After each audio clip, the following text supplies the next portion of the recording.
ज्यों हेई ने पानी में हिप्पो को जगाते हुए उसे उकसाया। अनपेक्षित रूप से हिप्पो अचानक पानी से बाहर आ गया जैसे ही वह मुद्दा। भाग्यवश शाओमी ने शीघ्रता से कार्य कर शाओहेई को बचा लिया। देखते ही देखते हिप्पो अभी भी पागलों की तरह दहाड़ रहा था तो मोटे आदमी ने फुर्ती से एक नारियल उठाकर उसे फेंक दिया, जिससे हिप्पो डरकर भाग गया। मगर जितनी खुशी हुई उतनी जल्दी शांत नहीं हो पाए, क्योंकि एक विशालकाय अजगर ने अवांछित रूप से प्रकट होकर उसे चुप कर दिया। कुछ लोग इतने घबरा गए कि वे वहीं पर स्थिर हो गए और केवल मोटी लहरों की भयानक आवाज सुन सकते थे जब मोटा आदमी आकाश से गिरकर एक नए जीवन की ओर चल पड़ा। यह जानलेवा जगह देखकर सभी ने तेजी से वहां से निकल जाने का निर्णय लिया। जल्द ही वे एक विस्तीर्ण रेगिस्तान में पहुंचे जो परित्यक्त वाहनों से भरा पड़ा था।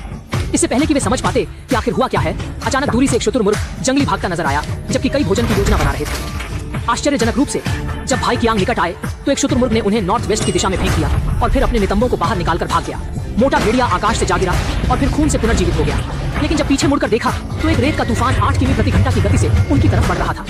ध्यान से देखने पर पता चला कि हजारों सैनिक उसी तरह वहां पहुंच रहे थे। देर किए बिना बहुतों ने कार में छलांग लगा दी और भाग निकले। जब उन्होंने देखा कि कदमों की आवाज निकट आ रही है, तब भाई कियांग ने तत्परता से कार स्टार्ट की और थ्रोटल पर पैर रखते ही बाहर निकल गए। लेकिन शुतुरमुर्गों की सेना ने उन्हें बिना रोके के पीछा किया, जिससे अन्यथा कई आदमी जलाशय में बदल जाएंगे। हजारों शुतुरमुर्ग की सेना का मुकाबला करते हुए भाई कियांग थोड़ी घबराहट में थे। उसी समय ज्योहेई को अचानक एक शुतुरमुर्ग ने खिड़की से बाहर धकेल दिया। सौभाग्य से नाजुक समय में भाई कियांग ने पैर खींच लिया और वह व्यक्ति आरंभिक रैली कर पाया। लेकिन अचानक कार झटके लगी और ज्योहेई के बैकपैक में रॉकेट लॉन्चर बाहर गिर गया। अगले सेकंड में ये फटने वाला था और ये सीधे कार के सामने तैर गया।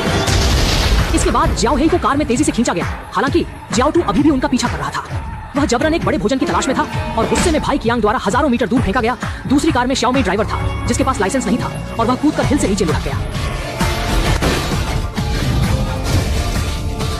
आखिरकार जब वे 9 और 87 गुना लुढ़क कर रुके, सौभाग्य से दोनों बच गए। लेकिन जब उन्होंने दूर देखा तो वे भय से कांप उठे और इस नाजुक समय में भाई कियांग ने जल्दबाजी में बचाव किया।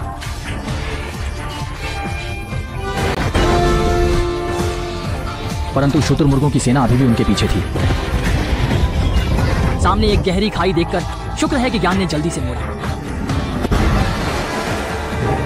बस वही 0.01 मिलीमीटर अंतर से खाई में गिरते गिरते बचे। ज्ञान ने जोखिम से बचने के लिए एक योजना बनाई और जल्दी से मुड़कर शुतुरमुर्गों की भीड़ की ओर बढ़ गए। टक्कर होने वाली थी कि एक ड्रिफ्ट के साथ फिर से खाई की ओर बढ़ गए।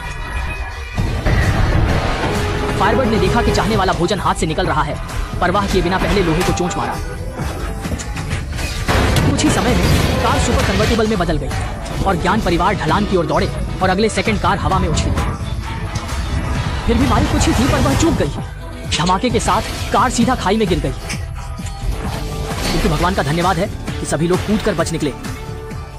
जीवन को जल्दी से गले लगाते हुए कालू ने छलांग लगाई, पर गलती से जैसे ही लोग संभले, दूर से पहाड़ों से एक अजीब सी आवाज आई। वो समझ भी नहीं पाए कि क्या हो रहा है कि एक बबून झूलते पुल पर कूद पड़ा और फिर एक जोरदार चीख सुनाई दी। एक समूह बबून पर्वत से कूदकर उनकी ओर द्रुत गति से बढ़ रहा था। सभी को आभास हो गया कि खतरा है और वे शीघ्रता से भागे। हालांकि गर्म गोबर से उन्हें बबून पीछा कर रहे थे, पर 2 पैरों वाले 4 पैरों वाले का कैसे सामना करें।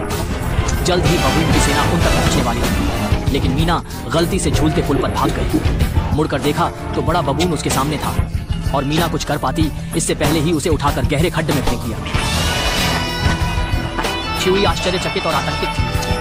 पीछे मुड़ी तो समझी कि उसे भी लक्ष्य बनाया गया और फुर्ती से भागा। उसने ज्ञान की ओर तेजी से कूदने की कोशिश की, पर फिर वह 0.01 मिलीमीटर से चूक गई। च्यूई नीचे गिरी, पर संयोग से नीचे की झाड़ी ने उसे अपने में समेट लिया और उसे तत्काल ही निकाल दिया।